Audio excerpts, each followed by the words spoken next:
What inspired this piece really was, we're celebrating our 20 years of democracy, so very much inspired by the idea of a birthday party, an anniversary, an occasion, and how kind of eating practices bring out cultural differences in people. And I'm speaking about microcultures, like our own way of being, not necessarily predetermined by race or gender, but how we eat, how we use our manners, do we have manners?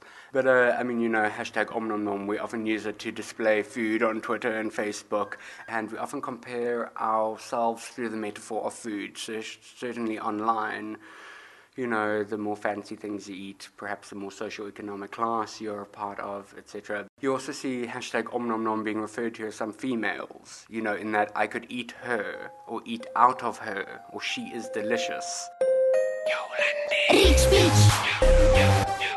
So a space was created, and that, the ritual kind of started off, she could be embalming a body or something, and of course we've got the Latin chanting and the Catholic hymns playing, and then suddenly there's that change, suddenly we've got Kia talking about licking her pussy, and we've got Nicki Minaj also talking about her pussy, and I'm Every Woman, and we've got the Rihannas and the Britneys, and I was quite interested in how a lot of contemporary female kind of stars implicate themselves in their songs as a whore or slut, and find that empowering.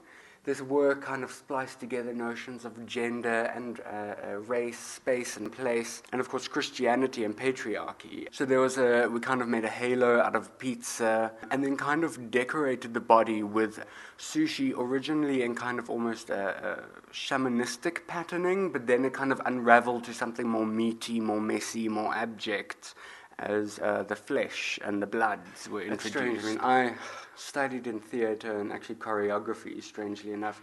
You follow a lot of rules and hectic rehearsal periods, and you have to redo your steps and your lines, and I'm starting to embrace these variables, these things that you can't really control, and that's what keeps it exciting. So when the audience started feeding me, they started building a food pyramid on me, they started embalming me in the food.